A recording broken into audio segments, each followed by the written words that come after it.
Good evening, everyone. Thanks very much for coming in. You're all very welcome. I hope you're all safe and well. And welcome to our chat with not one, not two, but three of the stars of the American TV show Haunted State. And we've also got Shelley down there as well. As always, Shelley's there. But you'll remember Michael from the last time he was in. And this evening we've got lovely Angela and Todd with us as well. So thank you very much for coming back in, guys. Thanks for having us. First thing I do need to ask you is, when is season 2 coming out? Season 2 is planned. It's going to be a while. I hate to break the news to you. It's going to be a while. 2 people are getting married this year. If you've seen the show, you know all about that. I heard a little rumor. Congratulations. Oh, thank you. Can I just say publicly right now, biggest mistake ever right there. The biggest mistake. I'm just kidding. Whose mistake is it called? Mine. I waited too long to marry her is what happened. So. Right. Sorry, brother. You just want my dog. I know. Get in line. So I'd say there's a good chance we'll film it this summer. There's a good chance, depending on, with COVID and everything. I know the three of us, I know we're vaccinated. So we're ready to go and film. My hope is to get it out by fall of next year. It could come earlier, but that's the plan right now. There's a lot of production stuff we have because there's other things that we produce as a production company. Mm-hmm. So Haunted State is just one of those pieces, but we love that people are excited and that they're looking forward to season 2. So obviously means we did something right in season 1. Oh, you hit it right on the head. But I had to get that question out of the way first. Hey, Andy, thanks for coming in, buddy. So, say, Michael, you were here before, so we know all about you. No offence, right. You and your Guinness. I'm taking it. Angela, I'm good. You're good, buddy. Angela, I've not seen you before apart from on TV. Now, I know you're a producer, and I'll probably get this word. I can never pronounce this word, so bear with me. A cinematographer. You work in the cinema? Yes. I do the camera work. I'm not even going to try and pronounce the word, dog, honestly. I've had a wee bit of experience with roller life as well in the past with the roller film on women's roller derby. How did that go from doing that into the paranormal? Because it's a bit of a, switch. Well, Michael is he's very convincing. I was not into paranormal anything. I didn't believe in it at all. I actually thought it was a little ridiculous. And the only reason I even gave it a chance is because I knew Michael. I mean, I knew him from college and from before. And so I figured I knew he wasn't legally insane or anything. So I figured, well, you know what? I can trust this guy when it comes to the paranormal. And I never really wanted to film it. That was for sure. I mean, I said, you're never putting me in a dark room by myself where I'm going to be with a camera. That's never going to happen. And like I said, he's very convincing. So, but I really enjoyed filming Roller Life. And when the opportunity came about where I knew I'd be able to film with Hungry Lion Productions again, I couldn't pass it up. I just never thought I was going to have to be on camera so much. That was not a plan. I can relate with that, Angela, because I never realised I was going to be on camera as much as I am when I joined this group either. It is a great job. Kind of belong in. But Michael's the same as me then. You don't mention the camera, but at the start, it's after you get the person in with you, then you tell them about the camera. But,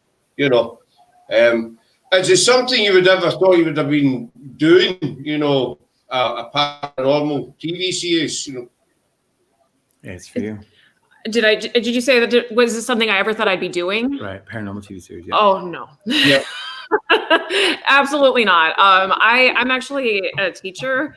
I teach high school and college. So, and I teach mainly film, but I was a high school teacher. So, and I taught English.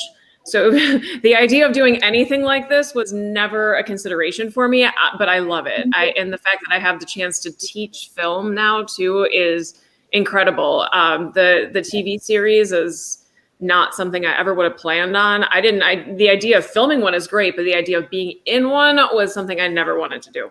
But I think the reason Angela did it was because it's so different than the other shows out there. And if I was going to do something, I mean, and I've talked to Todd about this too, is we wanted to do something that mattered. We didn't want to just go into a location, find out what we get, wash, rinse, repeat. We didn't want to do that. We wanted it to be emotional, and we wanted it to be very human. And Angela was obviously a huge part of season 1 because of the story that we follow. Mm-hmm.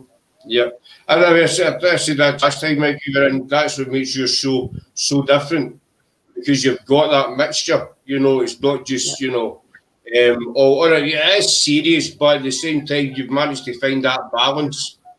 You know, Right. To add a bit of life into it, pardon the pun, as well as the sort of serious paranormal side. So, Todd, I know you've been in radio you were in radio for about 20 years, is that correct? Yeah, in fact, that's that's how Michael. Yeah, Michael and I met in radio. Believe it or not, I think I was his boss back about 20 years ago or something like that. And quite honestly, if I had to do it all again, I wouldn't. But just kidding.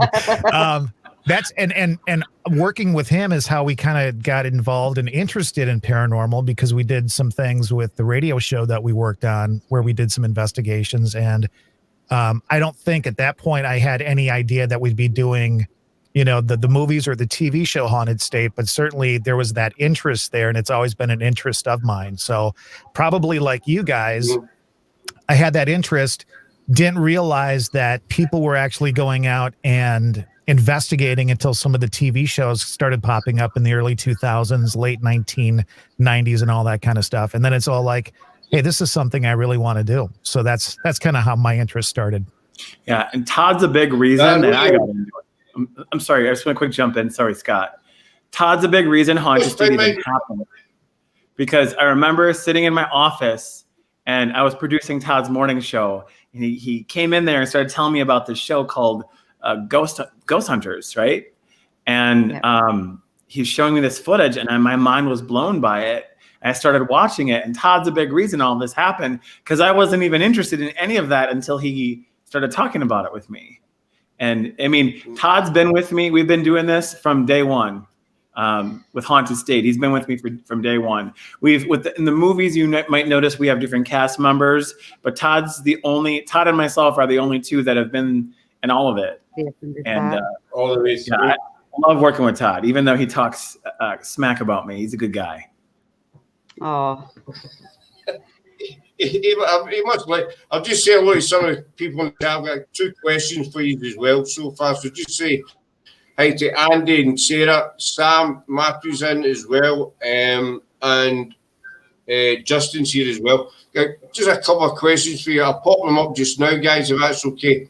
Just before they disappear in the chat. So once it pops up there, how did the idea for your particular show come about? That's a good question. Well, one of the things, and Todd, jump in at any time. I feel like the shows that are out there are good. They're entertaining, but they're all the same. So I really just wanted to connect the fact that when you're talking to a spirit, you're talking to someone most likely that was alive at some point. And I really wanted to humanize that. That was a really important thing for me. But I mean, you two can kind of talk about it, because everyone had feedback, and I was really careful on kind of like, for lack of a better term, like the recipe of the show and kind of like the formula that we were going to use. And I got a lot of feedback from Todd on that too. And he had actually shared a story. Todd shared a story with me about was it your barber? You're talking to your barber about something.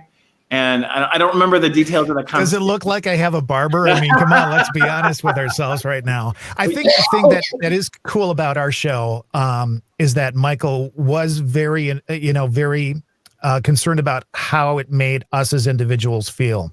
One of the things that we do as human beings share is that loss of a loved one.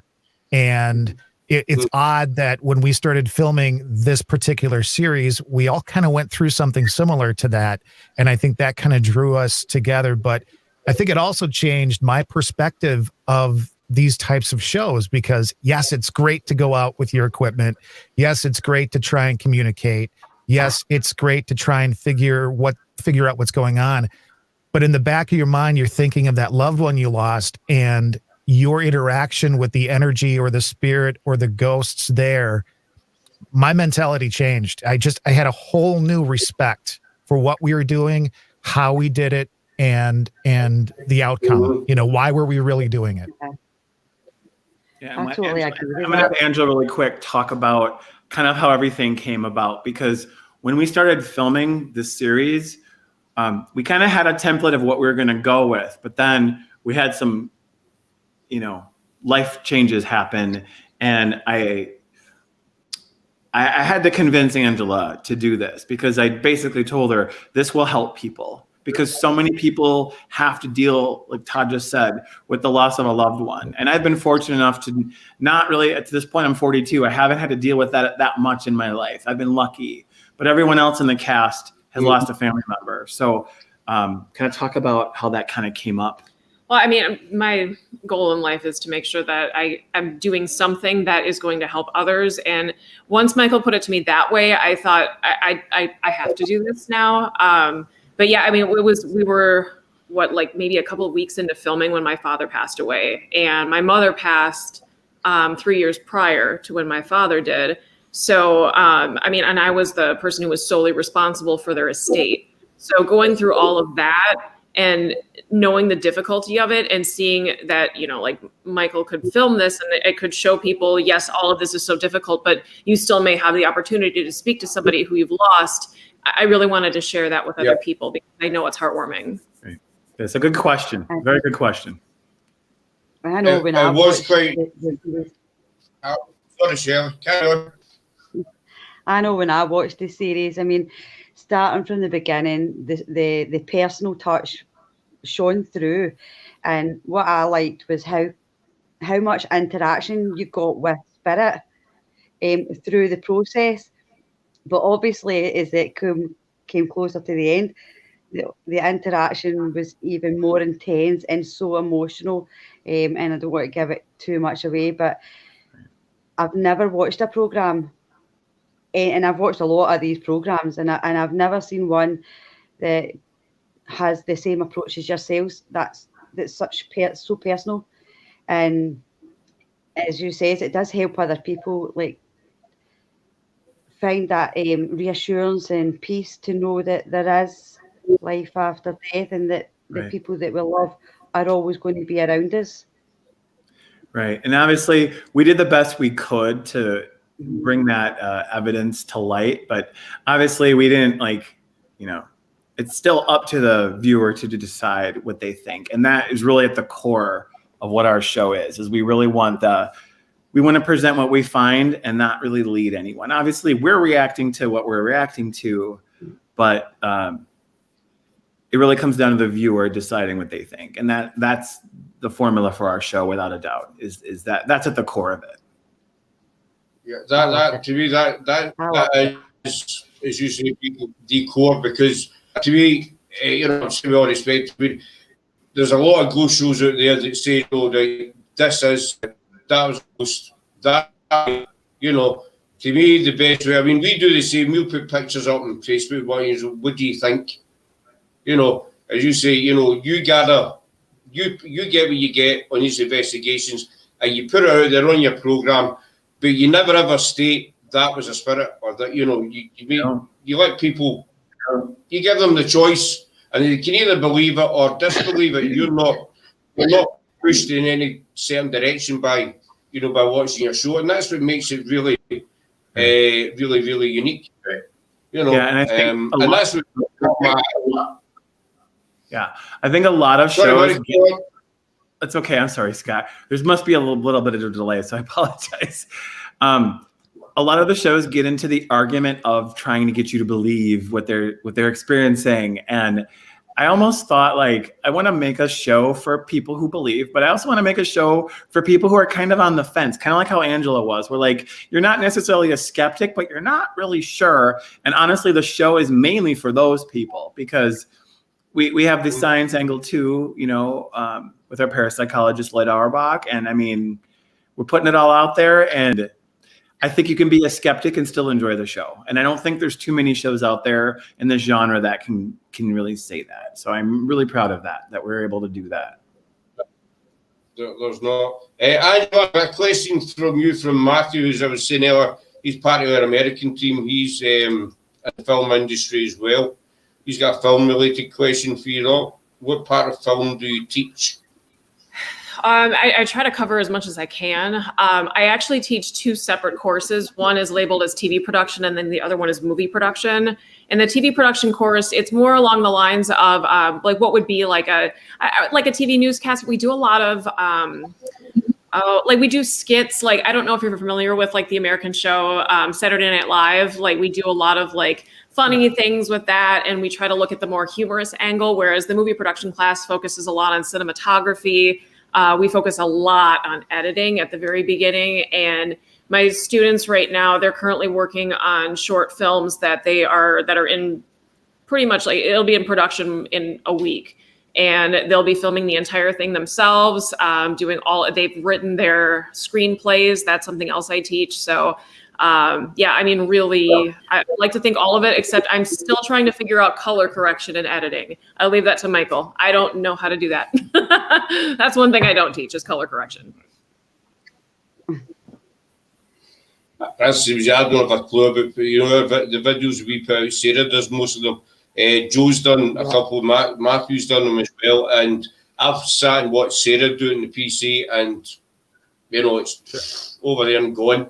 You're totally, utterly lost, you know. We got another couple of questions for you, but Todd, I wanted to ask you about when you were doing your radio, you experiences yourself what you were doing in your radio years with the lights going on and off and footsteps and noises. Yeah, actually, the building that Michael and I worked in, you know, it was always reportedly haunted, and I think everybody who was there, and this is right about the time that we started getting interested in investigating and stuff, but we were in an old building that was, went back in history. Part of it was a hotel for a while. There was a blacksmith shop there and all that kind of stuff. And you could be working there late at night and you'd hear footsteps, you'd feel footsteps in the hallway, you'd hear children laughing in the hallway. And obviously at a radio station, there are no kids running around. So there were various things that went on while we were there. I just had a conversation with somebody else that we used to work with at that station, and we were talking about some of the memories of days when we would be sitting there and all the lights would go out in the studio. Everything would go off in the studio except the equipment that needed to keep us on the air. And I swear to God, that really happened. And we've never been able to quite figure that out, but it happened several times that day. So I know in one of the movies, I think it was either the first or second one, Michael, you guys actually did some investigating in the radio station and got some voices and stuff like that. We did. And the thing is, there's a lot of footage we have that we haven't released. So at some point, don't hold me to this, but at some point I may edit it and release it just, you know, as a bonus or something. But yeah, in that basement of the radio station, we had some crazy experiences. Actually, that was the first time I heard a disembodied voice with my ears. And I walked into the room and I said, hello. And we heard a lady say hello to us back. And I was like, and I heard it. And I mean, if you guys have ever experienced a disembodied voice with your own ears, it's like, it's so many emotions, you know, it's terrifying. It's cool. It's exciting. You're like, wow, you know, and then usually you get one word, if that, or maybe a sentence, maybe if you're lucky. But they had said that in the city that the radio station is in, it's called Fond du Lac, Wisconsin is the name of the city. It's part of the Underground Railroad. So there actually were tunnels underneath the city, allegedly. I don't know how true this is, though. So I don't want to start any, myths or anything. But in the basement, there is it's like a wall with, is it broken, Todd? Is that what it is? There was part of the wall that you could see where there was an opening at one time, but it had been bricked up. Yeah. Yeah. And I actually would like to get back in there. Maybe we'll film there for season 2 of Haunted State. We can get in there. I think we definitely would be able to get in because we know the guy who owns the building. He's a friend of Todd's, and we'll get in there and maybe make it part of season 2. Who knows? That would be actually amazing to have a series relating to the underground railways, because I know in a lot of programmes they do touch on these underground railways, but there's nothing really out there that focuses solely on these bits, and they do have a lot of hauntings. So and a lot of the bits are just like you said. There's a wee opening where they would go and come back. And everything has been closed off now, though. So you wouldn't get in there anyway. I know what I have been told about it, but I don't know what's actually true. And one of the things that I have a lot of pride in is we do our research, and we don't want to. We want to debunk the things that need to be debunked. And I'm not just talking about paranormal, happenings. I'm talking about like folklore stories too. We won't talk about them unless we know that they're true. But I do know that they definitely existed because I saw it with my own eyes, and it was like there's a bar next door that had the same thing in their basement. So I know that part is definitely true. We always wish that the opening was open between the bar and the radio station, so we could just go and have a few drinks and then come back and go on the air. Absolutely. And then an underground bar. Yeah, that's right. Is that bar still open, Todd? Yeah. Do they sell Guinness? I can see you breaking it down. Oh yeah, we'll break it down. I've got a couple of questions here. Please, I'll just get them in just now, folks. What particular moment in season 1 made you stop and say, wow, that's why we do this? Yeah, Todd, you go first. That one, this was a season for me, and I bet you guys understand this. You investigate and you do your thing and you go out, and sometimes you get into the rut of you always do this and you always do that, and you try this and you try that, and then all of a sudden something happens. And you go, wow, it's like a light bulb on you. You go, why didn't I ever think of that before? And for me, I think the biggest wow moment was when we were at a location and we heard Angela's name come across some of the equipment. And that ties into the whole story with her. And, I lost my mom just before we started filming this series. And again, that was an aha moment for me because it made me realize when I go to these investigations, I'm not just talking to a ghost, a spirit, whatever. This was somebody's father. This was somebody's brother. This was somebody's mother. And if anyone ever investigates, where I grew up or whatever, if my mom's energy ever comes through someplace, I hope they treat her with the respect that I would want them to treat her with. And so that was the aha moment for me. I mean, we're not dealing with things, we're dealing with people. That's right. Go it's all very well just getting the evidence of her. That's right. What was yours for that question? I mean, I'll piggyback off that because I think that was it for me too. I don't know, the location that we were at, oddly enough, where the voice came through was a place that my dad used, and both my parents actually used to take us when I was growing up. Great. So it was kind of eerie, hearing the air. But if what it sounds like, there's something that you just recognize about your parents' voice when they say your name, especially if you're in trouble. That's the thing is a lot of people call me Ange. I don't get called Angela as often, and my parents, they usually called me that if I was in trouble. So when the voice came through, I recognized it as that twitch, oh, I'm in trouble. That's the voice that says Angela. It was just, I know it was him because I recognized it. And before that, I don't know, it was still really hard for me to believe in anything paranormal. But when you hear your own name from a parent's voice, you have to believe it happened. Absolutely. And the thing is now with that episode, and we had been talking about doing director's cuts and on YouTube, putting them on YouTube or something. And then us talking okay, when this happened, this, it's kind of like a director's cut thing where you see sometimes you'll buy a DVD and they'll have that on the DVD as a bonus feature. I thought about doing this because there's so many moments where there's actually a backstory, but we can't squeeze that into the show. But that specific moment they're talking about, we actually heard her dad say her name 3 times. Yeah. But it only made the episode, I picked the loudest one. The first one is the one I used. But we heard her name 3 times. And then that's when I started to really realize that moment, we need to tell the story because we had already had some stuff happening after that when we went the episode, that same episode where we do the shot to her dad and we're cleaning out the house and everything. That's when we had heard about the lady being in the basement and hearing a voice. And if it would have been anybody, it would have been her father because he's, you know, that's right down his alley. But to answer the question for me, if you, I mean, this is why we do this.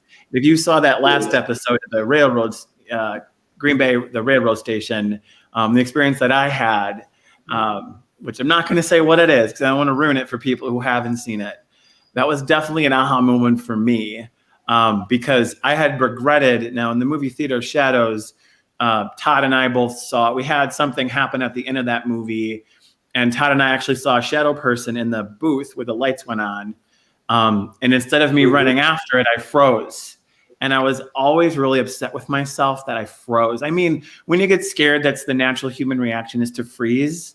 But doing what we do, and especially, you know, presenting it as a film or a TV show, we can't freeze. Like, I think it's unprofessional. So being able to kind of redeem that, you know, have the experience I had, redeem it, and then capture what I captured was a moment that most people don't get to have to redeem themselves. So for me, it was, you know, seeing visual things, hearing things is easier. I think that's most of the evidence we get is audible, but to have a visual anomaly like that happen and then capture it, and I normally shoot it for the film people out there. I normally shoot at 60 frames a second, so when it comes time to slow it down, you can see it. And in this case, I'm so glad that I did, and it really was just a moment I can't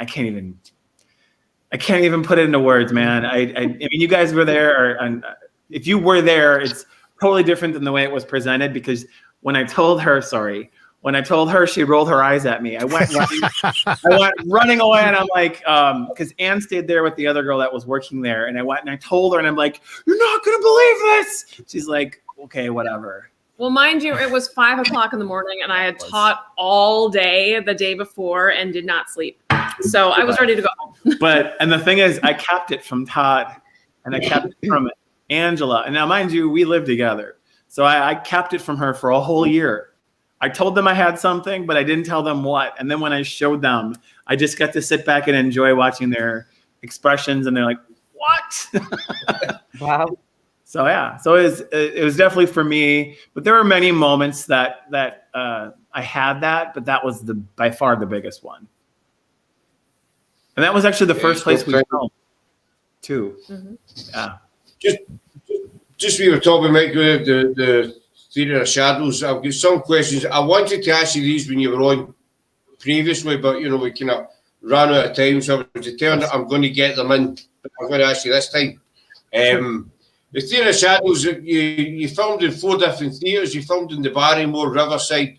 I might pronounce this wrong. Pass. I don't know how you pronounce it. P-A-B-S-T. Yeah, Pass. Yeah. Pardon the kitten. And he's a little. He's nice and fluffy. He's a mama's boy. Sorry. I thought you were talking about me, Scott. I'm sorry. You're nice and fluffy as well, buddy. You know, Thank you. I bet it's really soft and, you know, whatever. As you can see, I don't have any there or up there either. But, yeah, can't have everything. I've got the looks. I don't have the hair. But, hey, that's life, isn't it? You can see what we've got to put up with it. No, not at all. There's a couple of bits during Theatre of Shadows I was dying to ask you about. And one was when you were in the brewery, the past brewery. I'll say it again. In the beer place, in the brewery. So all 3 of us were there for that. We had, so the first movie, Whispers from History Past, I had an experience in that same spot. There was a specific spot where I had an experience where there was a another visual anomaly that we were able to capture. So for years, I had dreams about that. And I don't know if you guys ever saw the movie. It's a little old, but it's called The Mothman Prophecies. It stars Richard Gere. I don't know if you've heard of it, but it was a similar dream. Like I would have like, so in that movie, the Mothman was like a creature and it had red eyes. And that's kind of what I saw. Mhm. So I had these really creepy dreams about this thing. And I necessarily wasn't at the brewery, but it kept on bothering me in my dreams. So I don't know if it was just my dreams or if there was something more going on. I don't have the answer to that. So I wanted to go back and film to start the second movie, just to kind of close the door on that, because I had so many questions. And when we went back there to have the same like type of evidence and have, geez, it was crazy. Yeah, I don't know. There's definitely something there. I can tell you that much. And that building had sat there for 18 years now. Pabst is for those of you that don't know, Pabst is a really popular beer with like the hipster crowd, I guess you'd call them. In the United States, Pabst Blue Ribbon is the beer, and that's where it was made. Starting in 1849 is where it was made. And that building closed, and it was a big part of the economy here in Milwaukee. Huge employer. It was the world headquarters, and then they closed in 1996. So a lot of people were upset. There's so many emotions there because then that was people's livelihood, right? And when I went in there, these people were told just to don't come back to work. So the first time I went in there, the desks were still there. All the papers were there. There were some people that had pictures of their family. Like they just were told to not go back. So it was literally abandoned almost overnight. So I don't know if that has anything to do with it, but when we went in there and explored it, it is just a treasure, man. It is it is. We actually were thinking of getting married there. Actually, we chose not to. Yeah, it was. We'd have a couple of guests. It was quite a wild investigation to me. It really caught my eye because I don't know if you remember it, Todd. There's a wee scene in it where there's an orb goes over the top of Michael's head, and then there's one comes out be your right hand side, Michael. And right at that moment, Todd, you scratched your left ear. I'm curious to know what you felt in your ear at that because it was right at the same time, I actually do remember that, yeah, and I do remember feeling something brush up against me. And sometimes when you're at an investigation, you're so intent on what you're seeing or hearing, you forget your other senses sometimes. Right. And it was a situation where I felt something, and I just went to scratch it or whatever it was, and it turned out when we watched the film back, something was there, Mm-hmm. Yeah. Actually, it was right at the same time, and it was two. I spotted two orbs, one over the head and one round the right hand side.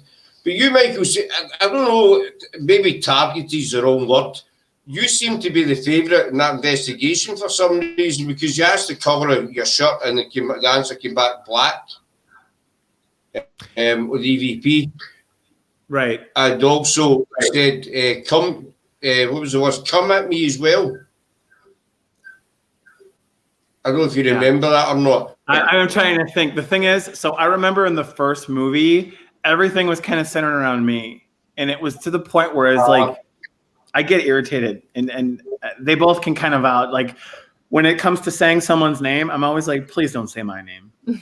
And it's always his name. His name always comes out, and it's like, really? I'm standing right here. I have one syllable name. You can't say mine, but you can say Michael's all night long. It's to the point where I'm like, just talk to someone else, man, But I do want to say we're actually going to be doing some, and I know a lot of your audience is on the other side of the pond from us, but we're actually in talks right now to be doing some public investigations at that exact location, at the Pabst Brewery, at the former Pabst Brewery. We're talking to them right now. We're arranging it right now. So nothing's in stone because we want to make sure we follow COVID protocols and everyone is safe. But this year, there's a really good chance we'll be able to investigate there. And it's been a long time Matter of fact, the last time we were there to investigate was then. That was 2017.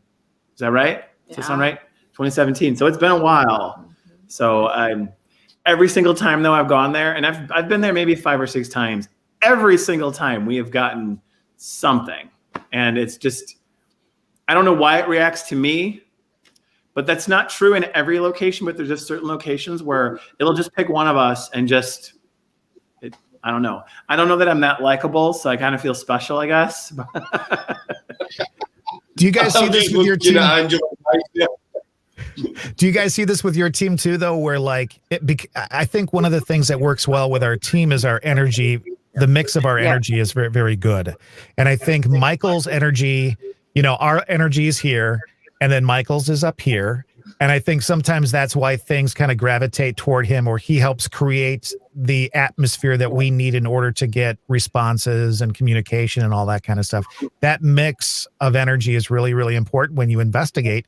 You can go out with a whole different group of people and it's just not the same.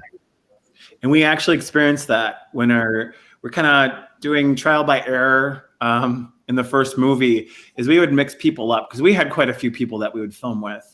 And we would mix people up, and there were certain combinations that would get reactions and evidence. And, being a producer on this topic, it's really interesting because it's almost like you're a baseball coach and you're putting your players out there to see, okay, who's going to get the big hit this time, And then once it happens, you just stay with it. And that's ultimately how we were able to get to the TV show, the 4 people in the TV show. And, it works, and we're not going to change anything, Yeah. So we're really looking forward. Yeah. The carry on, Micheal, that's what I was just going to say. We're really looking forward to getting out and investigating, because as a team, we haven't done that yet because of the lockdown restrictions. But we have individually been out and investigating. But with that, we got on so well that we can't not wait to see how our dynamics work in an investigating scenario kind of thing, and see what the future holds for us as a team. Yeah, the one thing I really like about our team, though, is that it's about what we're doing. It's not about us, and that's why I like the way that our show comes across, because I feel like some of the other shows, especially the really popular ones, it's about them and not about what they're doing. Yeah. And that to me irritates me. So, and I think a lot of fans feel that way too. So I like our show kind of being the underground sleeper show that, like, the real hardcore paranormal fans and then the casual fans I find is like it, but we're not really, really popular to the point where some of these other shows are. And I kind of like it that way, to be honest. Yeah, but you guys are often sympathetic with the people that you're trying to reach out to as well. When you've got that sympathetic approach to the people and you respect the spirits that you're speaking to, you seem to be getting a lot more. They seem to stick with you for that long. You get quite a lot of conversation out of them through different means of evidence, whether it was, I know the torch that you used, that was quite effective. Right. And you get a lot of speaking through the spirit box as well. Right. And I just felt that when you got to speak to the spirits, you got to speak to them that long that you can build that wee relationship up and have that wee bit of respect with the spirits that were coming through, basically. I agree with you. I think the one thing that we really put a lot of emphasis in is the empathy of who we're talking to. And I know it's a bold statement, but I actually think that in a way we've redefined something that was already kind of popular. We've redefined it in a way. And that's why I think the people who do like our show, that gravitate towards our show, it's that level of empathy that we have. We get that a lot. We get a lot of people tell us how respectful we are, but we're from the Midwest of the United States, and we're known to be polite. So if it's not broke, don't fix it, right?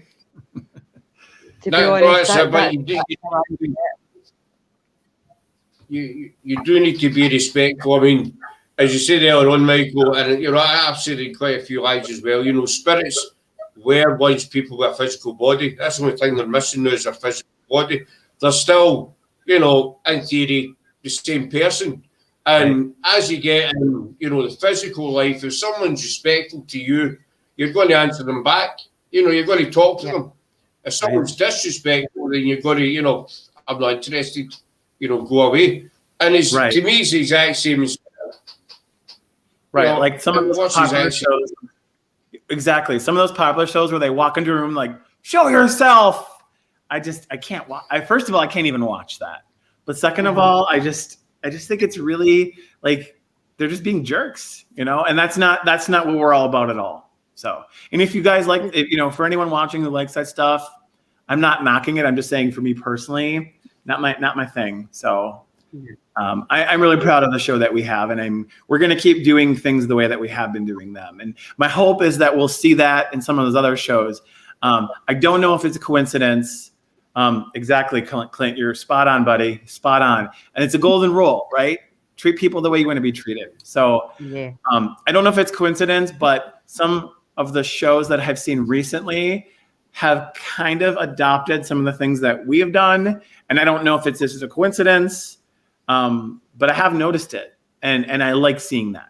I don't know about you two, but I think that's, I mean, it's more enjoyable and it's just more human to watch, you know, that type of correlation or communication versus someone running in a room being like, show yourself.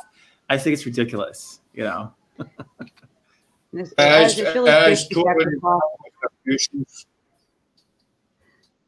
go on, Shelley. So I couldn't get your name out there. It's good because if the spirits are wanting to be contacted, they're wanting to be contacted because they want to be heard. They want to be known and remembered. And really, well, that's what we're all about, bringing the past to the present. And if we can do that by means of giving the spirits a voice to speak out, then just like you guys, that's exactly what that's the goal, really. Yep. Because it can touch something. Yeah, exactly. To me, that's, you know, that's what it's all about. A spirit just wants to be acknowledged. You know, that they're still there. They're still, you know, whether it's a mother, father, grandmother, you know, whoever it may be. Or maybe somebody who's not connected to you, you know, just want to know, you know, I'm still here kind of thing.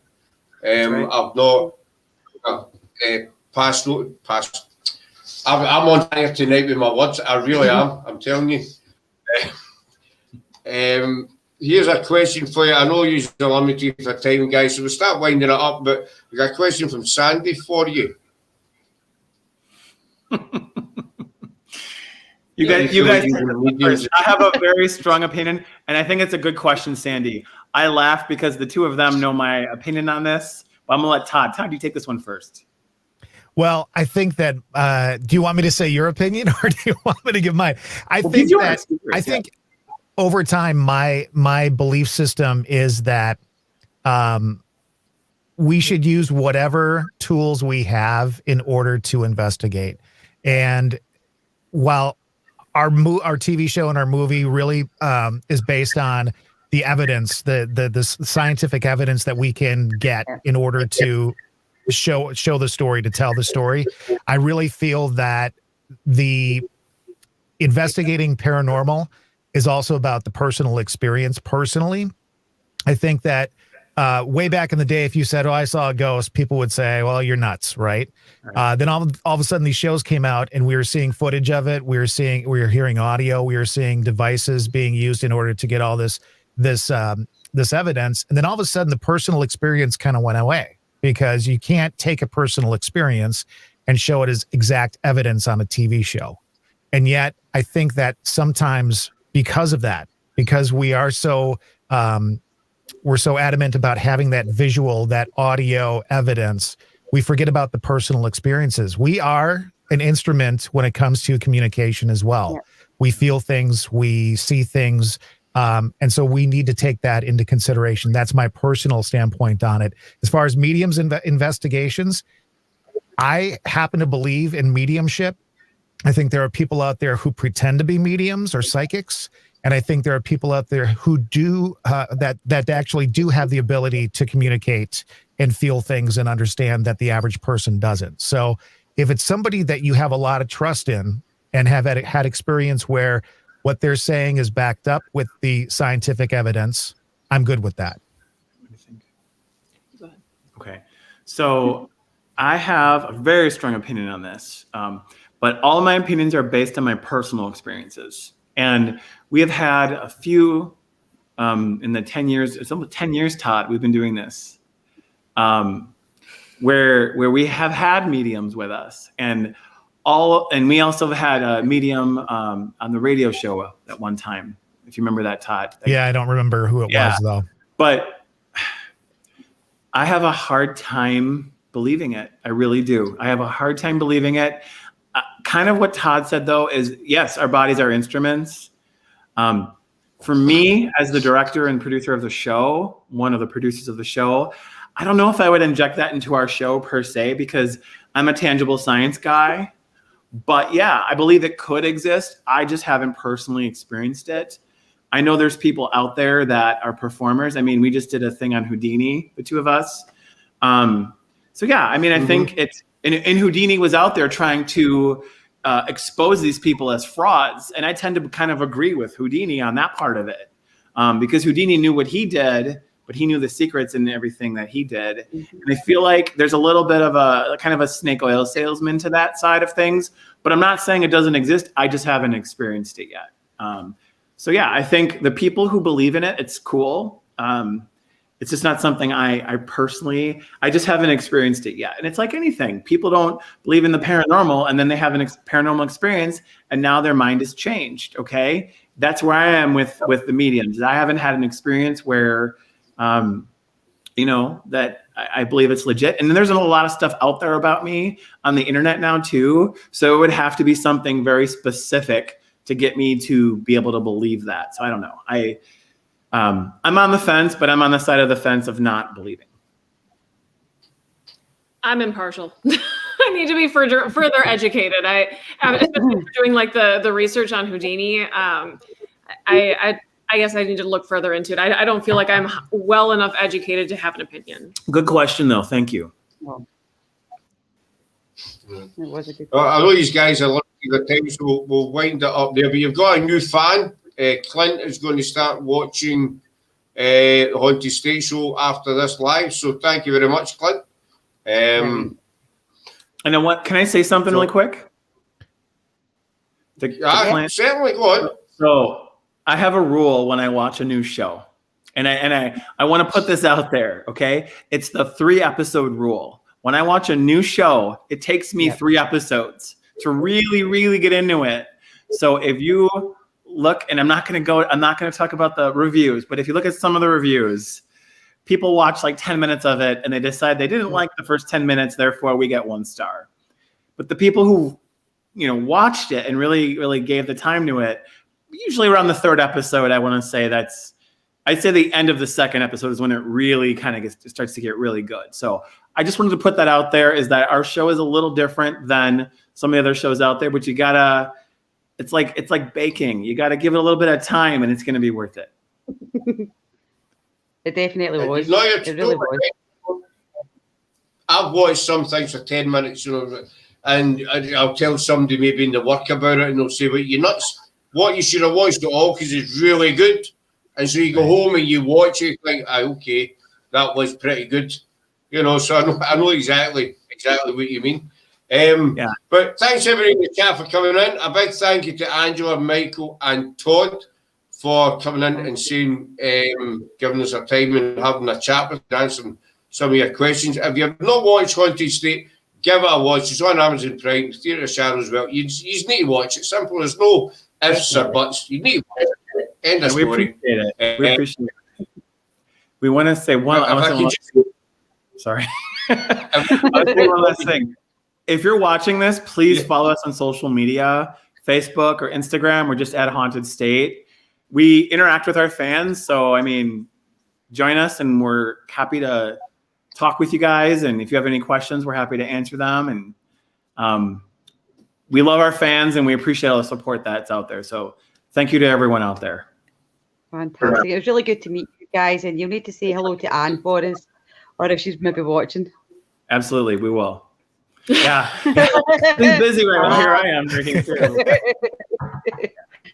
Yeah, we're like a family. Thank you very much. I'll just hold on to you just for a wee second or two after we come off, if that's all right, guys. I won't keep you long, to a wee second or two, if that's okay. So thanks for coming in, everybody. We're back tomorrow night with a very special. Tomorrow night we've got 3 lives. We're going live from Stump Trust Caverns, and it's our finally seen Joe. She'll be down there. They're exclusive to Paranormal and History. We've got so used to them. So tomorrow night, Joe is going to be doing 3 short lives from different parts of the caverns. We're starting at 6:30 tomorrow night. So try and tune in because it promises to be really pretty good. Awesome. Going to be fantastic. Actually, it's going to be brilliant. Maybe great. So thanks very much for coming in, everybody, and we'll see you tomorrow night. Hopefully. Thanks, guys. Thank you. Bye. Thank you. Bye. See you later.